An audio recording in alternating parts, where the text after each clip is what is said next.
2022 대인면접 공통문제 마지막 시간입니다. 강의 위치는 파트 3, 챕터 4, 학업 역량입니다. 학업 역량은 학업을 충실히 수행할 수 있는 기초 역량을 말합니다. 학업 역량에 나올 만한 문제는 크게 자기 주도 학습 능력, 그리고 탐구 능력, 마지막으로 과목 선호도입니다. 이 학업 역량을 평가할 만한 요소는 학업 태도와 의지, 탐구력, 자기 주도적 정도입니다. 면접에서 학업 역량에는 숫자가 필요 없다는 말이 있습니다. 학업 역량이라고는 하지만 실제로 교과 성적을 평가하는 것이 아니라 교과에 대한 관심, 성취 과정, 의지 등을 물어보기 때문에 성적을 의미하는 숫자가 필요 없다고 합니다. 만약에 특정 교과 과목에 대해 관심이 부족했고 성적도 저조했고 그 과목에서만은 고립무원이다. 이 과목에 관한 질문만은 안 했으면 좋겠다 싶었는데 질문이 들어온다면 이때는 해당 과목에 대해 짧게 말하고 앞으로 대학에서 큰 배움에 대한 의지가 크고 목표를 갖고 성취하고자 노력하고자 하는 열정과 진심을 잘 담아 말하는 것이 중요할 것 같습니다. 이러한 답변이 뜬구름 같은 답변이 아닌 이유는 역량은 어떤 일을 해낼 수 있는 힘을 말합니다. 결코 해온 일, 지나간 일만을 말하는 것이 아닙니다. 오늘은 공통문제 마지막 시간입니다. 수업에 관한 질문이 있다면 as 화이트 as로 메일 주면 답변 드리겠습니다. 자기주도 학습 능력. 고등학교 재학 중 좋은 성적을 유지한 자신만의 공부 방법은 무엇인가요? 이 학생은 성적이 꽤 좋았나 봐요. 이런 질문 받으면 기분 좋게 답변할 수 있겠죠? 칭찬이 들어있는 질문이에요. 답변의 포인트는 자신만의 공부 방법을 물었으니 뻔한 답변을 하지 말고 창의적인 것 하나라도 넣자는 것입니다. 결론. 저의 성적을 유지하게 해준 공부법은 예습 복습의 3.3 법칙입니다.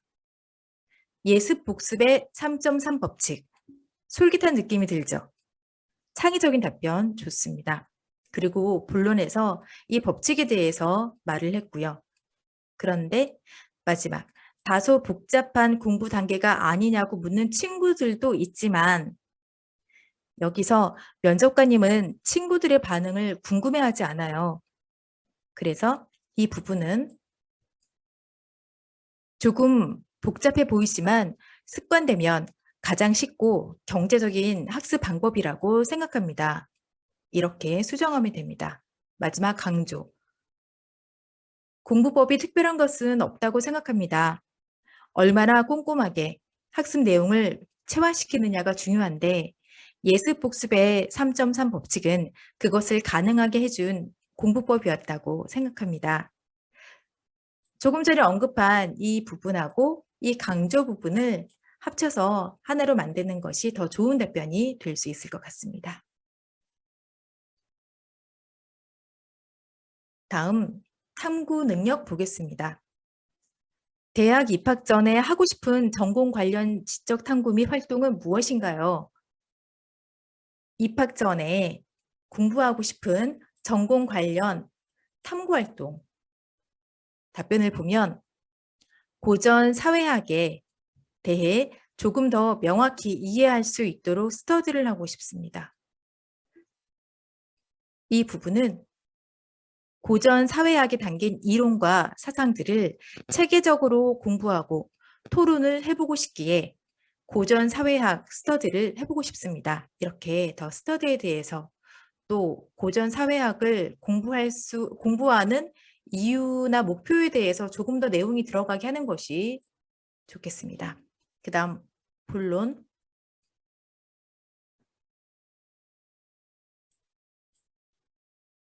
이 부분에서는 또한 다음에 책의 내용에서 조금 수정이 들어갔습니다. 고전 사회학에 대한 탐구 활동을 통해 사회학의 기본 이론을 이해하여 숲을 바라볼 수 있는 능력을 키우고 싶습니다.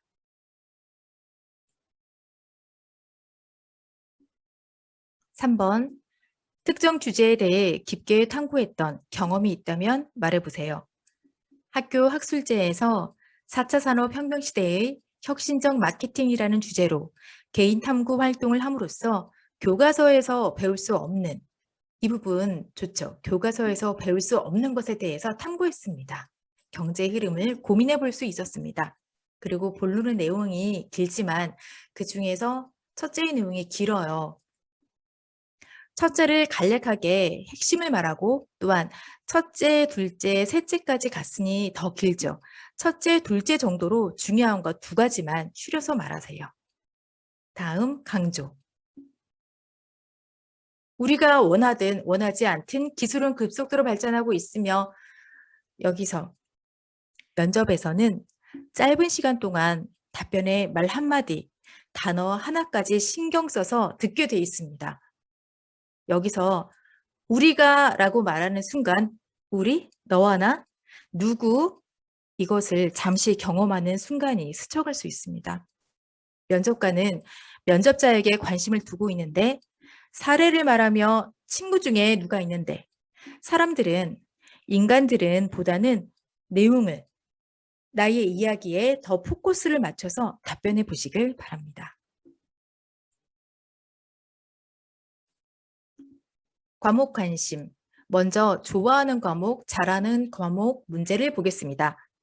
고교 재학 중 제일 잘했던 과목에 대해 말해보세요. 이와 유사한 문제로 가장 좋아했던 과목은 무엇인가요? 답변을 보겠습니다. 가장 잘한 과목은 문제에서 제일 잘한 과목을 묻는데 답변으로 가장 잘한 과목이라고 같은 의미인데 굳이 다른 문장 성분을 쓰는 것보다 면접관의 질문과 같이 제가 제일 잘하는 과목은 수학입니다. 라고 같은 질문을 파고드는 가까운 느낌을 주는 것이 좋습니다. 다음 본론에서 첫째, 공부한 만큼 결과가 정직하게 나왔기 때문입니다. 교과서 중단원, 대단원 문제만 5번씩 풀면 시험 볼 때 기본적으로 한두 문제를 제외하곤 모두 쉽게 풀 수 있었습니다. 둘째, 문제를 풀고 답을 찾았을 때의 쾌감이 무척 강렬하여 수학 공부를 다른 과목보다 더 많이 했습니다. 이 부분에서 감정 언어의 곡선이 발단, 전개, 위기, 절정, 결말 이 5단계 구성 아시죠? 여기서 감정 언어의 곡선이 발단, 그 다음 절정, 최고치, 발단, 절정, 결말 이렇게 가는 느낌이에요. 그래서 갑자기 높이 치닫는 표현은 면접에서 잘 어울리지 않는 감정 언어 표현이 될 수 있으니까 적절하게 문제를 풀고 답을 찾았을 때의 뿌듯함과 보람됨이 굉장히 커서 정도로 답하면 자연스럽습니다. 그 다음 과목 관심 싫어하는 과목입니다. 고등학교 교과목 중 가장 싫어했던 과목은 무엇이고 극복을 위해 어떤 노력을 했나요? 결론, 가장 싫어하는 과목은 영어였습니다. 또는 가장 싫어했던 과목은 물었기 때문에 가장 싫어했던 과목은 영어였습니다. 첫째, 둘째 이렇게 내용이 나와 있는데 싫어했던 과목과 극복하기 위한 노력이 핵심이죠. 그러므로 싫어했던 과목의 이유를 첫째, 둘째까지 나열할 필요 없이 하나로 하고 영어 학습 방법을 잘 몰랐기 때문에 학습한 만큼의 결과가 나오지 않았기 때문입니다로 이렇게 하면 되고 그 다음 극복 방안에 내용을 더 담아야 합니다.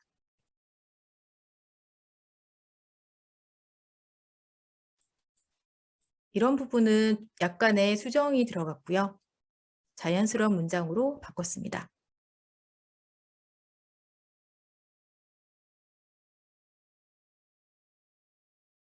심리학자 반두라는 이렇게 말합니다.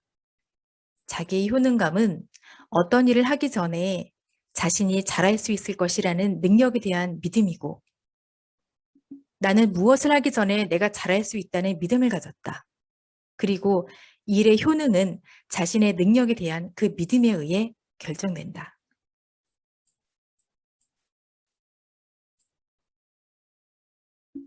공통문제 끝났습니다. 여러분, 좋은 결과 있을 거예요.